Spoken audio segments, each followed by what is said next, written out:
जय मसीह की।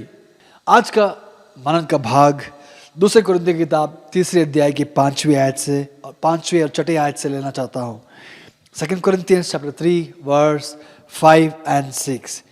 इधर हम देख पा रहे हैं, यह नहीं कि हम अपने आप से इस योग्य है कि अपनी ओर से किसी बात का विचार कर सके, पर हमारी योग्यता परमेश्वर की ओर से है, जिसने हमें नई वाचा के सेवक होने की योग्य भी किया। जिसने हमें नई वाचा की सेवक होने की योग्य भी किया। पौलुस इधर अपने बारे में कुरिन्थियों से कह रहे हैं, कुरिन्थियों के विश्वासियों से कह रहे हैं कि हमारे अंदर ऐसे खूबियत, ऐसी योग्यता नहीं है जो इस महान सेवकाई को करने के लिए हमारे अंदर वो क्षमता है। परंतु पौलुस इधर साफ से कह रहे हैं कि हमारी योग्यता जो हम कहते हैं, वाकई में सेवकाई करने में वो निर्बलता है, वो दुर्बलता है, हमारी बलहीनता है। क्योंकि परमेश्वर की सेवकाई करने के लिए जो योग्यता है, या आप और मैं जिस स्थान पे आज हम खड़े हैं, वो उस हद तक आने के लिए हमारी केवल जो हम सोचते हैं, जो हम समझते हैं कि जो योग्यता है, वो योग्यता काफी नहीं है। परंतु परमेश्वर हमसे कहना चाहते हैं, या पौलुस हमसे कहना चाहते हैं, यदि हमारी इस लेवल पे आने के लिए हमारी योग्यता जब काफी नहीं है, हमारी क्षमता जब काफी नहीं है, परमेश्वर ये कह रहे हैं कि पर हमारी योग्यता परमेश्वर की ओर से है। हमारी योग्यता परमेश्वर की ओर से है। हमारी योग्यता जब परमेश्वर की ओर से आएगा तो ये साफ से समझ लीजिए कि जिसने हमें नई वाचा के सेवक होने की योग्य भी किया है, जिसने हमें नई वाचा की सेवक होने की योग्य भी किया है। हम सबके लाइफ में अगर हम देखेंगे, कहीं ना कहीं हम लोग, हमारे अंदर बलहीनताएं हैं, कहीं ना कहीं हमारे अंदर वो दुर्बलता है जो इस बड़ी काम को, इस परमेश्वर को ग्रहण करने के लिए, परमेश्वर की सेवकाई को करने के लिए अयोग्य हमें ठहराता है। परंतु क्या कारण है कि आज हम लोग इस स्थान पर खड़े हैं? यदि हम पौलुस के भाषा में अगर हम समझेंगे, दूसरे कुरिन्थियों की किताब 12वीं अध्याय के 9वीं आयत में अगर हम पढ़ेंगे, पौलुस अपनी बलहीनताओं में वो घमंड कर रहा है। क्यों? पौलुस अपनी बहुत सारे बलहीनता उनके लाइफ में है, परंतु एक बलहीनता के बारे में हम उधर देख पा रहे हैं। दूसरे कुरिन्थियों की किताब 12वीं अध्याय के उसके 8वें आयत से मैं पढ़ना चाहता हूँ, या 7वीं आयत से पढ़ना चाहता हूँ। इसलिए कि मैं प्रकाशनों के बहुतायत से फूल ना जाऊं, मेरे शरीर में एक कांटा चुभाया गया, अर्थात शैतान का एक दूत की मुझे घूसे मारे ताकि मैं फूल ना जाऊं। इसके विषय में मैंने प्रभु से 3 बार विनती की कि मुझसे यह दूर हो जाए। पर अगले वचन आप साफ से सुनिए। पौलुस अपने शरीर में बहुत सारी बलहीनताओं की विवरण देने के बाद अपने शरीर में शैतान से एक घूसा मारा, शैतान से मिला हुआ जो दर्द है, जो अपने शरीर में ढो रहा है, प्रभु से 3 बार प्रार्थना किया कि प्रभु इससे आप मुझे आजाद करें, इस दर्द से मुझे आजाद करें, इस दर्द को आप चंगा कीजिए। पौलुस ने प्रार्थना किया। यही पौलुस कुछ साल पहले जब यूतिकुस को पौलुस प्रचार करते हुए यूतिकुस वो उस मंजिले से नीचे गिरा और मर गया था, वही पौलुस ने जब प्रार्थना किया तो उस मुर्दा जो जवान है उसको पौलुस के प्रार्थना के द्वारा जिलाया गया। इसका यह मतलब यह नहीं है कि पौलुस की प्रार्थना में सामर्थ्य नहीं है, इसका मतलब यह नहीं है कि पौलुस की अनॉइंटिंग में कमी है, परंतु पौलुस के शरीर में एक दर्द है, वो विनती कर रहे हैं, प्रार्थना कर रहे हैं, प्रार्थना करने के बाद भी उसकी एक राहत नहीं मिल रही है। क्यों? 9वीं आयत में हम देख पाएंगे, पर उसने मुझसे कहा, कौन? परमेश्वर ने मुझसे कहा, मेरे अनुग्रह तेरे लिए बहुत है, क्योंकि मेरे सामर्थ निर्बलता में सिद्ध होती है। मेरी अनुग्रह तुझे काफी है, तेरे लिए काफी है। परमेश्वर पौलुस से कह रहे हैं, मेरे अनुग्रह तेरे लिए बहुत है, क्योंकि मेरी सामर्थ निर्बलता में सिद्ध होती है। इधर हम देख पा रहे हैं कि जब अनुग्रह मिलती है तो उसके साथ प्रभु की सामर्थ भी उसके साथ एक पैकेज फॉर्म में हमें मिलता है। यानी जो काम करने के लिए प्रभु ने हमें बुलाए हैं, जब प्रभु बुलाते हैं तो आपको अनुग्रह देते हैं। उस अनुग्रह के द्वारा परमेश्वर अपना बल को हमारे अंदर उंडेलते हैं, परमेश्वर की बल को हमारे अंदर उंडेलते हैं। वो अनुग्रह जब हमारे अंदर होगा वो काफी है। उस अनुग्रह के द्वारा हम लोग प्रभु के उस सेवकाई करने के लिए सामर्थ भी पाते हैं। यदि इस भाग को अगर हम ध्यान से देखेंगे, यह केवल पौलुस की भाषा नहीं है, यह केवल पौलुस की अनुभव नहीं है, यह केवल पौलुस के ही एक कठिन अवस्था नहीं है। यदि हम पुराने नियम से अगर हम देखेंगे तो हर एक व्यक्तियों के लाइफ में कहीं ना कहीं कोई ना कोई कमजोरी रहेगा। उस कमजोरियों के बावजूद भी परमेश्वर ने उनको उपयोग किए, उन कमजोरियों के बावजूद भी परमेश्वर ने उनको चुने, उस कमजोरी के बावजूद भी पुराने नियम के विश्वासी गुणों को चुने और परमेश्वर की अनंत काल की उस सेवकाई को टहल करने के लिए, अनंत काल की उस योजना को निभाने के लिए परमेश्वर ने उनको एक कड़ी के समान उस बड़े चेन में, उस बड़े चेन के कड़ी के समान उनको जोड़कर परमेश्वर ने अपनी महान कार्य को पूरा करने के लिए उनको उपयोग किए हैं। आज मेरा संदेश यही रहेगा कि हमारी बलहीनताएं, बहुत सारे बलहीनताएं रहते वक्त भी परमेश्वर अपना अनुग्रह उंडेलते हैं, परमेश्वर अपना सामर्थ को उंडेलते हैं, ताकि उस अनुग्रह, उस सामर्थ के द्वारा परमेश्वर की इस महान कार्य करने पाए।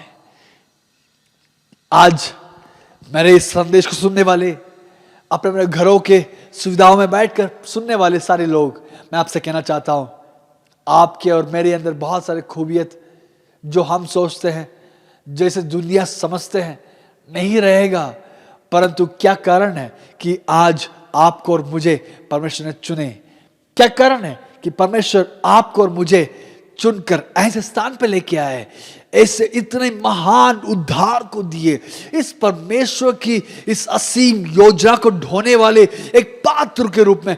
किस कारण है कि परमेश्वर हमें चुनकर उपयोग कर रहे हैं? एक ही कारण कि परमेश्वर ने आपको और मुझे चुने और उनका अनुग्रह हमारे अंदर उंडेले, हमारे अंदर वो उंडेले, और उंडेलने के कारण उनके सामर्थ्य हमारे अंदर आ गया। इसलिए पौलुस कह रहे हैं, यह नहीं है कि हम अपने आप से इस योग्य है कि अपनी ओर से इस किसी बात की विचार कर सके। इतनी बड़ी सेवकाई करने की, इतनी बड़ी महान कार्य करने की विचार हम नहीं कर पाते हैं। इतने बड़े काम करने के लिए हमारे अंदर योग्यता है या नहीं, हम कभी विचार नहीं कर पाते हैं।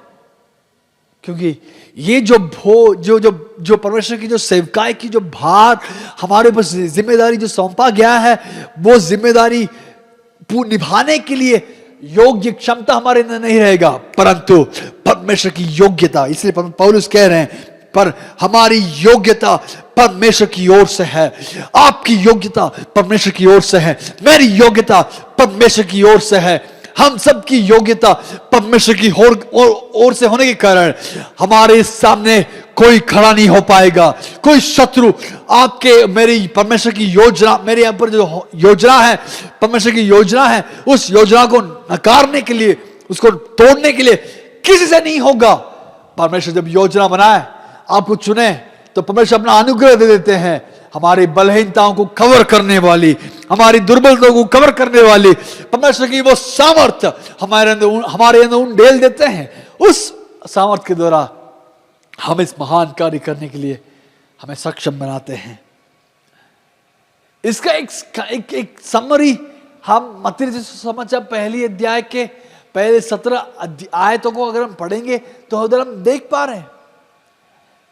मत्ती रचित सुसमाचार पहली अध्याय के पहली आयत से 17वीं आयत अगर हम पढ़ेंगे तो इसका एक संग्रहण, इसका एक समरी उधर हम देख पा रहे हैं। क्या है? अब्राहम की संतान, दाऊद की संतान, यीशु मसीह की वंशावली। अब्राहम की संतान, दाऊद की संतान, यीशु मसीह की वंशावली। परमेश्वर या मत्ती इस पुस्तक को लिखते वक्त एक सुंदर एक भाग को सुंदर एक शैली में लिख रहे हैं। क्या है वो? कि यीशु मसीह जन्म ले रहे हैं और जन्म लेते वक्त उनकी वंशावली को लिख रहे हैं।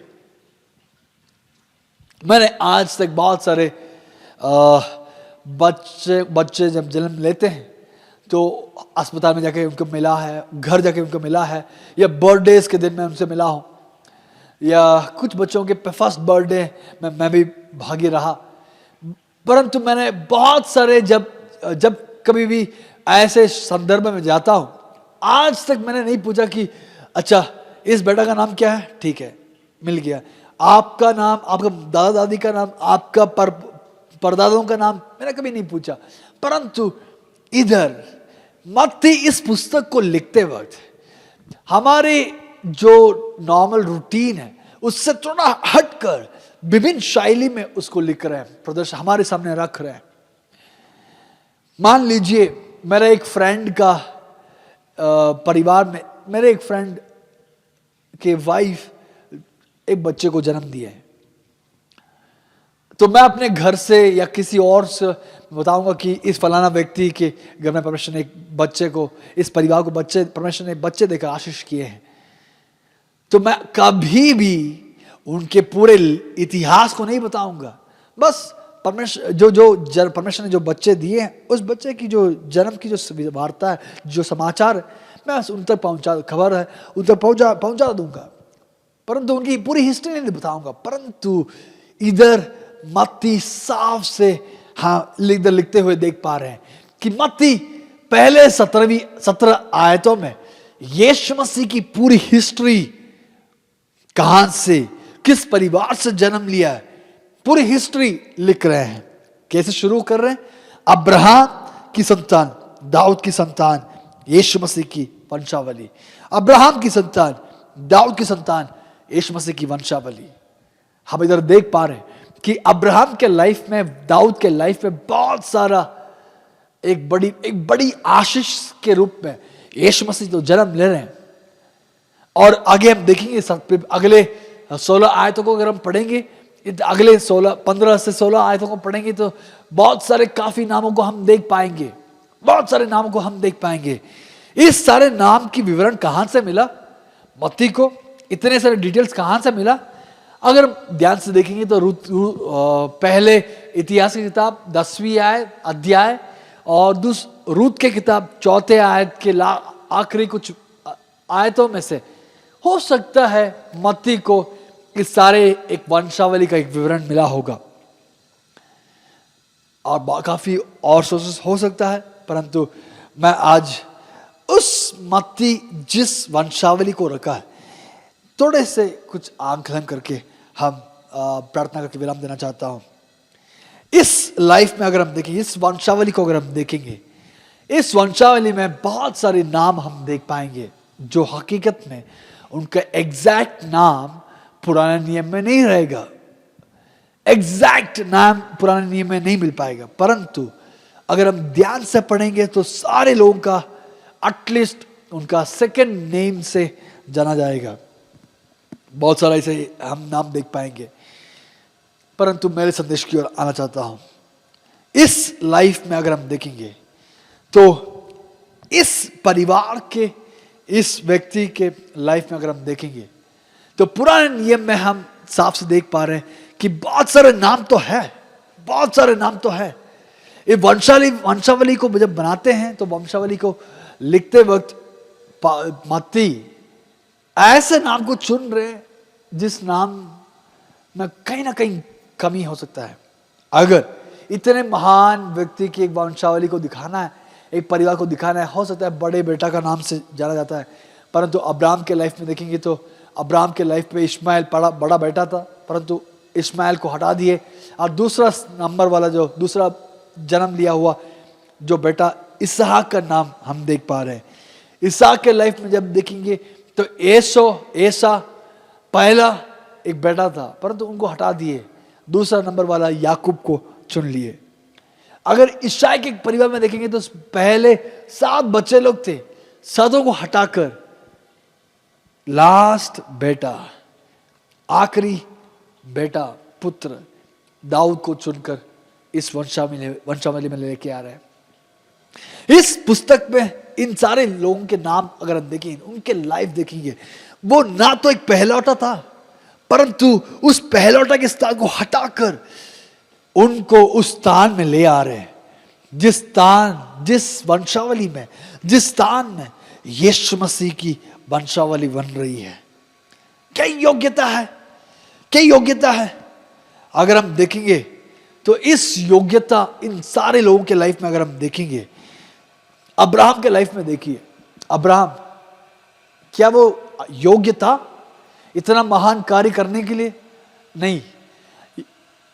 जब परमेश्वर ने उनको वादा किया था कि हे अब्राहम, मैं तुझे सारा से एक बेटा दूंगा, वह तेरा वंश बनेगा, परंतु अब्राहम और सारा कहीं ना कहीं अपने विश्वास से हिल चुके थे, और अब्राहम हागर के द्वारा उनको पहलौठा हुआ इस्माइल परमेश्वर की योजना से हट गए थे।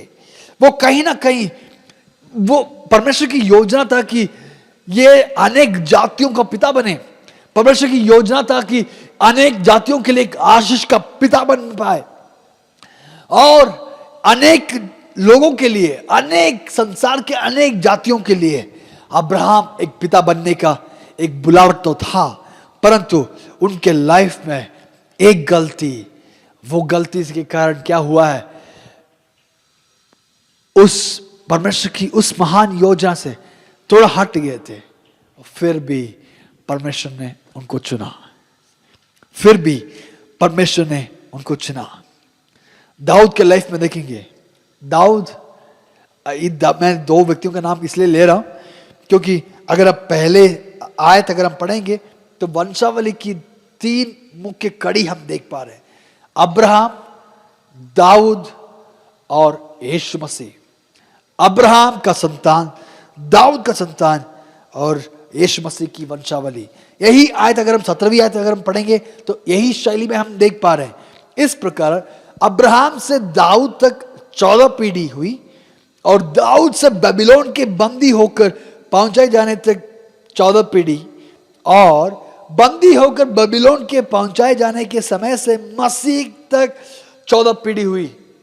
यानी इस पूरे वंशावली की प्रारंभ और अंतिम जो आयत है, इन दोनों आयतों में 3 मुख्य नाम देख पा रहे हैं, अब्राहम, दाऊद और यीशु मसीह।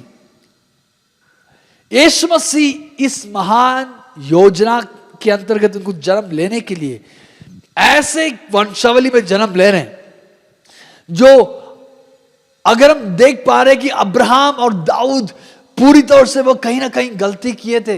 दाऊद के लाइफ में अगर हम देखेंगे, दाऊद एक महान राजा था, इज़राइल का दूसरा राजा था। दाऊद के समान इज़राइल में ऐसे कोई राजन कभी हुआ नहीं, कभी हुआ नहीं, आगे ना बन पाएगा। दाऊद उनके उस राष्ट्र का पिता बन चुका था। दाऊद उनके लाइफ में इतना महान एक सेवकाई उन्होंने किए कि दाऊद प्रभु के चुनिंदे थे। अब परमेश्वर का हृदय के समान रहने वाले एक व्यक्तित्व था इस दाऊद। परंतु दाऊद क्या वो योग्य था? नहीं। दाऊद के लाइफ में भी एक कमी आ गई, एक कमजोरी हो गई। क्या कमजोरी था? उन्होंने बत्शेबा को चुन लिया, जो उनका सैनिक उरिया का पत्नी था। उनके द्वारा परमेश्वर के सामने दाऊद ने गलत काम किया, पाप किया, और यही पे ठहरानी आगे जाकर के उस उरिया को दाऊद ने मार डाला। क्या योग्यता है दाऊद इस परमेश्वर की यीशु मसीह की वंशावली में आपके नाम आने के लिए? क्या योग्यता है? इस महान सेवका को टहल करने के लिए क्या योग्यता है? इस महान बड़ी चेन की इस कड़ी बनने के लिए क्या योग्यता है आप दाऊद आपके अंदर? वो कहेंगे मेरी योग्यता नहीं, परंतु परमेश्वर ने मुझे योग्य ठहराया है। इसी दाऊद के परिवार में अगर हम देखेंगे तो बहुत सारी भविष्यवाणियां हम पुराने नियम में हम देख पाएंगे कि इसी दाऊद के इस वंशावली में मसीहा जन्म लेने की भविष्यवाणी काफी हम देख पा रहे हैं। क्या योग्यता है, क्या योग्यता है। परमेश्वर ने अब्राहम को चुना, वो गिरा था। परमेश्वर ने दाऊद को चुना, वो भी पाप कर बैठा, पाप कर बैठे। सब लोगों के लाइफ में अगर हम देखेंगे, कहीं ना कहीं वो पाप करते रहे। सबको लोगों के लाइफ में अगर हम देखेंगे, कहीं ना कहीं वो पाप कर बैठ रहे थे। तो हम देख पा रहे हैं अब्राहम के लाइफ में उन्होंने गलती किया। यही नहीं, अब्राहम हागर के द्वारा एक पुत्र को जन्म दिया, ऐसे अकेला नहीं, परमेश्वर के सामने वो विश्वासी को ठहरा। उधर वो केवल नहीं, परंतु उन्होंने अबीमेलेक और फिरौन के सामने 2 बार झूठ बोला, और अपना पत्नी को संभालने के लिए, अपना नाम बचाने के लिए वो झूठ बोला। परमेश्वर की योजना से थोड़ा विभिन्न होकर उन्होंने अपना काम किया, परंतु एट गॉड चॉज हिम, परमेश्वर ने उनको चुना, परमेश्वर ने उनको चुना। हाँ, उनकी योग्यता नहीं है, परंतु परमेश्वर की योग्यता। दाऊद का बेटा सुलेमान का लाइफ में देखेंगे, सुलेमान का लाइफ में देखेंगे, सोलोमन या सुलेमान, वो सबसे ज्ञानी एक व्यक्ति था, एक इतना महान राजा था जिसके राज्यकाल में पूरे इज़राइल में शांति बना रहा। इतना महान एक राजा, परमेश्वर के द्वारा एक बड़ी आशीष को प्राप्त किया। परमेश्वर ने उनको स्वप्नों में दिखाई दिए, परमेश्वर ने उनको आशीष दिए, सबसे ज्ञानी व्यक्ति के रूप में परमेश्वर ने उनको आशीष दिए। परंतु क्या हुआ है, वह व्यक्ति के कारण, वो उस व्यक्ति की ने, he was wise but was fool, वो ज्ञानी व्यक्ति था, परंतु एक मूर्ख के समान वो पाप कर बैठा। मूर्ख के समान उसने अपने जिंदगी में बहुत सारे गलतियों को किया। सुलेमान, आपके अंदर इतना बड़ी योग्यता कहाँ है कि परमेश्वर की वंशावली में आपके नाम आने के लिए वो बहुत बड़े गुनाहों को किया। मैंने 1-2 वचन आपके लिए पढ़ना चाहता हूँ।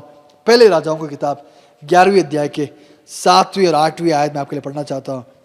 उन दिनों सुलेमान ने यरूशलेम के सामने एक पहाड़ पर मोआबियों के कमोश नामक घृणित देवता के लिए और अमोनियों के मोलेक नामक घृणित देवता के लिए एक एक ऊंचा स्थान बनाया।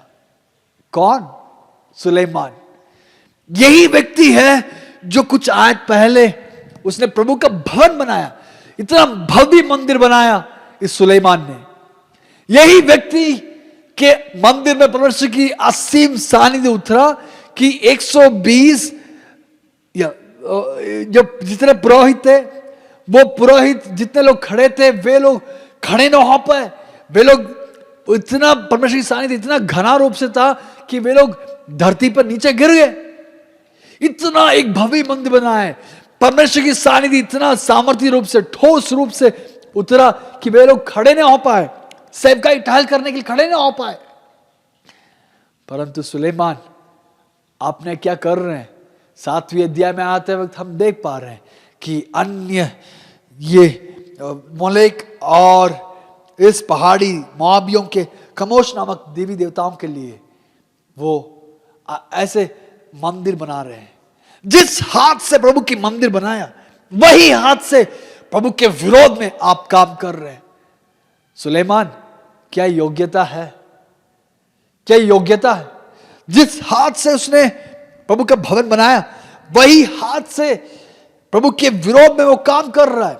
अगर अब 9वीं अध्याय के 15वीं आयत अगर हम पढ़ेंगे तो एक और भाग हम देख पाए। राजा सुलेमान ने लोगों को जो बेगारी में रखा, उसका प्रयोजन रहा यह था कि यहोवा का और अपना भवन बनाए और मिल्लो और यरूशलेम के शहपना और हासोर, मगिद्दो और गेजेर नगरों को दृढ़ करे।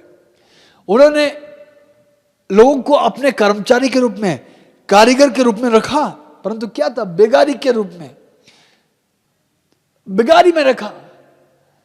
यानी मेरे कहने का मतलब यह है कि सुलेमान एक राजा तो है, बहुत ज्ञानी राजा तो है, परंतु ही was a tough task master. बहुत वो एक बंधुआई में रखने के समान बहुत कठिन काम उनसे करवा रहे थे। क्या सुलेमान ज्ञान मिला है, समझ तो मिला है, परंतु क्या है, ही was a wise king but was a fool man in front of God. एक तरफ जिस हाथ से प्रभु का भवन बनाया था, वही हाथ से उसने अन्य देवी देवताओं के मंदिर बना रहा है। जिस हाथ से वो प्रभु की आराधना कर रहा था, वही हाथ से कठिन परिश्रम करवा रहा है लोगों से, कठिन परिश्रम करवा रहा है लोगों से। इस सुलेमान के लाइफ में 700 पत्नियां और 300 रखेलियां उनके लाइफ में था, और जिसके कारण, उन औरतों के कारण उनका मन, वचन में लिखा है कि उनका मन परमेश्वर के ओर से हटा दिया है, उनका मन परमेश्वर की ओर से हटा दिया है। क्या योग्यता है सुलेमान, आपका मन, आखिर में आपका मन परमेश्वर की ओर से हटा दिए इन औरतों ने। ऐसे अन्य आराधना करने के लिए आपका मन भटक गया, फिर भी आपके नाम इस वंशावली में आने के लिए क्या योग्यता। वो कहेगा मेरी योग्यता नहीं, धन तो होगा, ज्ञान तो होगा, सामर्थ तो होगा, परंतु परमेश्वर की असीम योजना की कड़ी बनने के लिए क्या योग्यता है, क्या योग्यता है। उसका बेटा रहोबोआम के लाइफ में देखेंगे तो हम देख पा रहे हैं कि उसने दाऊद और सुलेमान से भी हद होकर उसने बड़ा बड़ा पाप किया और पूरे इज़राइल को 2 भाग में विभाजन किया। पूरे इज़राइल को, प्रभु के उस जन को 2 भाग में बांट दिया। रहोबोआम, आपका नाम भी इस वंशावली में है, क्या योग्यता, क्या योग्यता। हिजकिय्याह के लाइफ में अगर हम देखेंगे, हिजकिय्याह के लाइफ में इस वंशावली में आया हुआ कुछ नाम है, मैं जो आपके लिए पढ़ना चाहता हूं। इस हिजकिय्याह का नाम हम देख पा रहे हैं। हिजकिय्याह के लाइफ में देखेंगे तो हिजकिय्याह, आपका नाम भी हम इधर देख पा रहे हैं। क्या है, नबीयात में हम देख पा रहे हैं। हिजकिय्याह, आपका योग्यता क्या है, आपकी योग्यता क्या है। हिजकिय्याह, आप परमेश्वर सामने पूरी खराई से, सच्चाई से, सीधे मार्ग से आप चल रहे थे, समझ गए, परंतु 15वीं अध्याय उसने, परमेश्वर ने उनको यशायाह नबी के द्वारा उनसे बताया कि तुम मरने वाले हैं, तुम अपना घर का काम पूरा सही तरीके से कर ले, set your house in order. परंतु उसने दीवार की ओर मुड़कर इतना रोया कि परमेश्वर ने उनको 15 साल उनका आयु बढ़ा के दिए। बड़ी आशीष है। मरने वाले उस कगार पर, अगर मेरी भाषा में कहूंगा, वेंटिलेटर में रहने वाला, आइस कोमा में रहने वाला इस बंदे को 15 साल और अधिक आयु परमेश्वर ने बढ़ा के दिए। बड़ी आशा है, बड़ी चमत्कार तो है। It's a miracle. क्यों? आपकी खराई, परमेश्वर के सीधे मार्ग में परमेश्वर सामने चलने के कारण परमेश्वर ने आपको आशीष की है। परंतु वो क्या काफी था? तो उस 15 साल में उनको एक बच्चा जन्म हुआ जिनका नाम मनश्शे है, जिनका नाम मनासे है। उस मनश्शे के लाइफ के द्वारा, उस हिजकिय्याह के, मनश्शे के उस पुत्र के द्वारा इज़राइल के अंदर हिजकिय्याह ने जो कुछ किया था उसके ठीक विपरीत मनश्शे ने उस राज्य में किया। बहुत कठिन, बहुत पाप उस देश में फैलाया। क्या योग्यता है, क्या योग्यता है मनश्शे आपका नाम भी आने के लिए?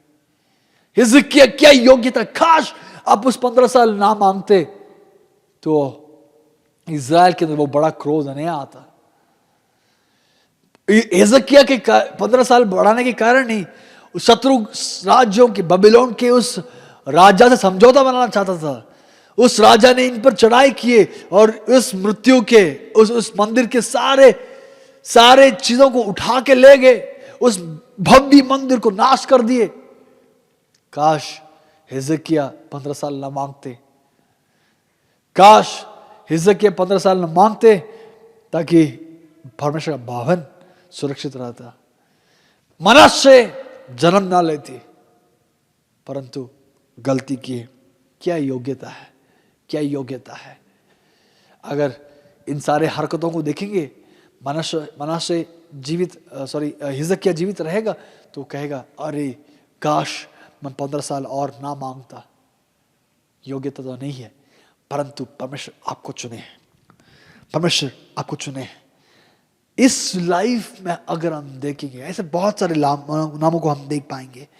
हमारे अंदर कोई योग्यता नहीं है, वी आर नॉट परफेक्ट, हम सिद्ध नहीं है, हम लोग परफेक्ट नहीं है। ऐसे कोई है जो कह रहे हैं कि भैया मैं परफेक्ट हूं?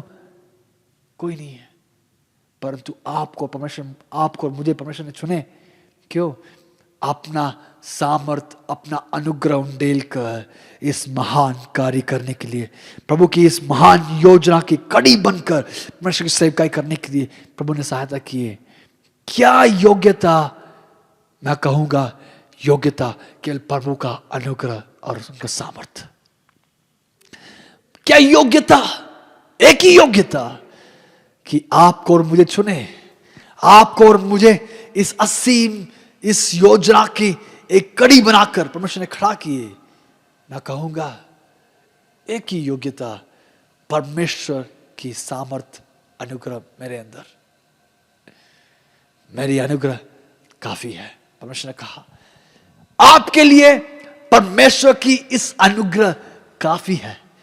आज रात मैं आपसे कहना चाहता हूं कि परमेश्वर की योग्यता, परमेश्वर की अनुग्रह, परमेश्वर की सामर्थ काफी है।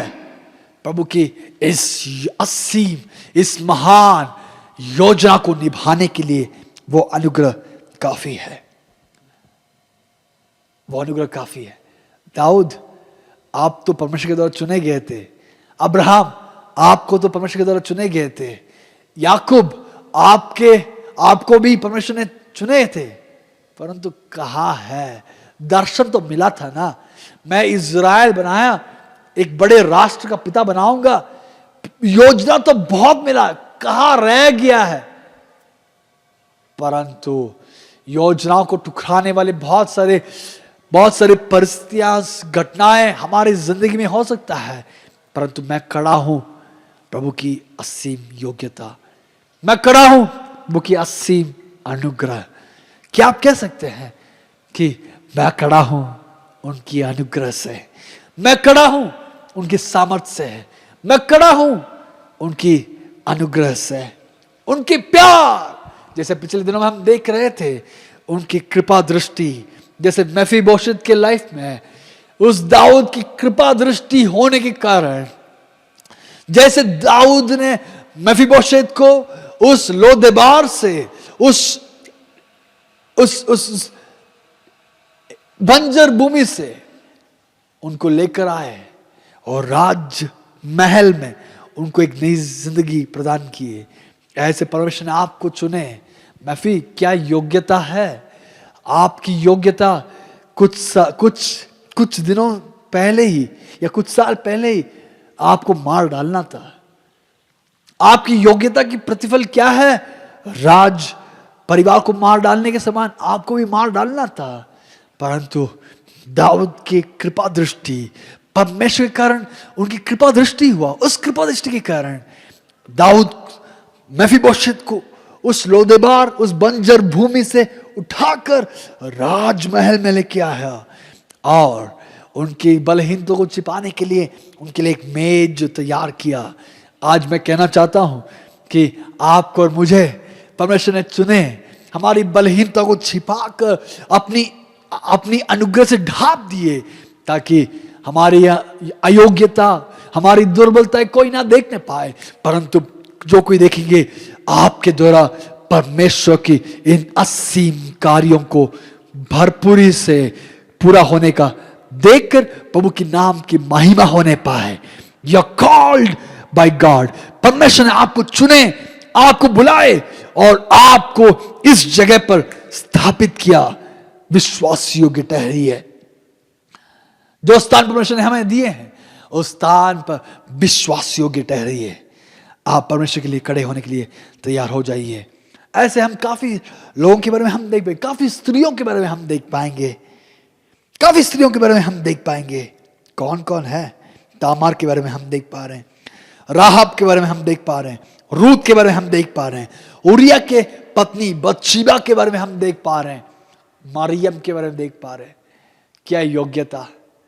तामार, आप ही ने एक उस वेश्या की वेश पहनकर, पहनावा पहनकर आपने अपने ससुर से एक बेटा को प्राप्त किया, 2 बेटों को प्राप्त किए थे ना। क्या योग्यता।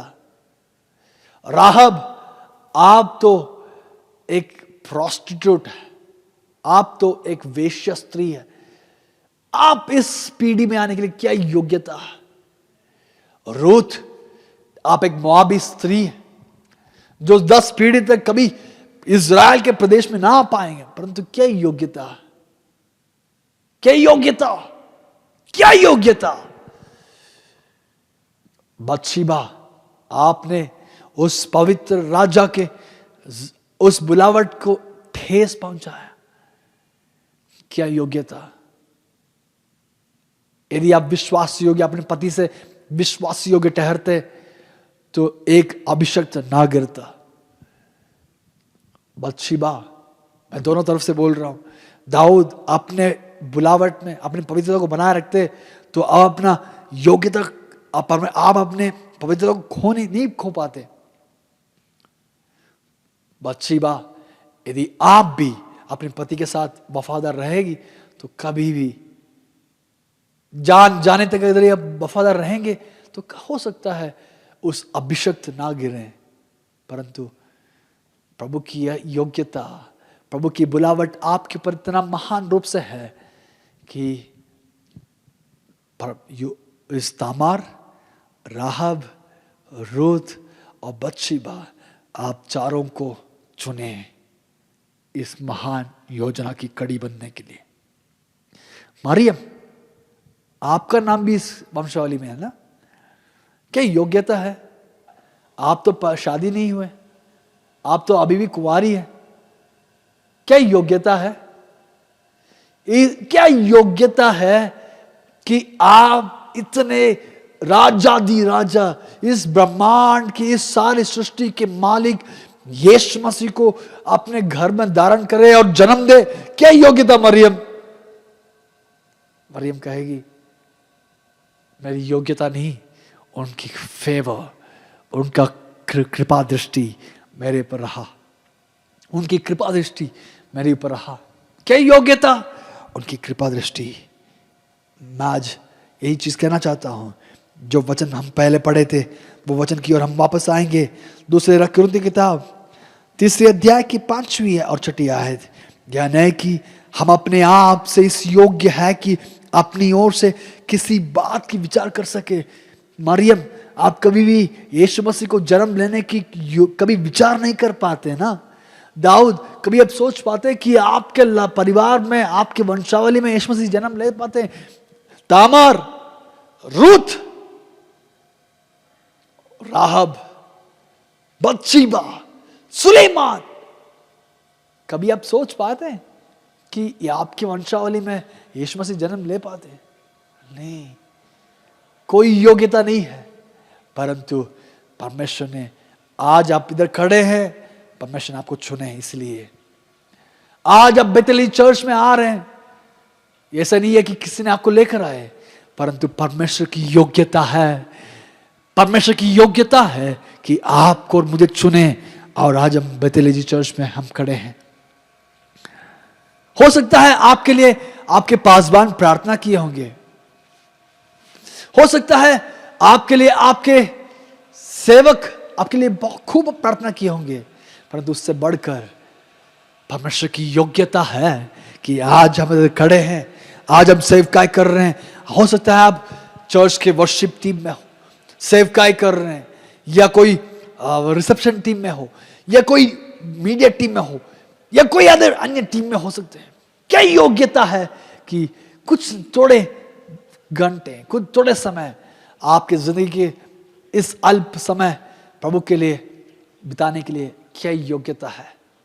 मैं कहूंगा बस उनकी योग्यता, परमेश्वर की योग्यता।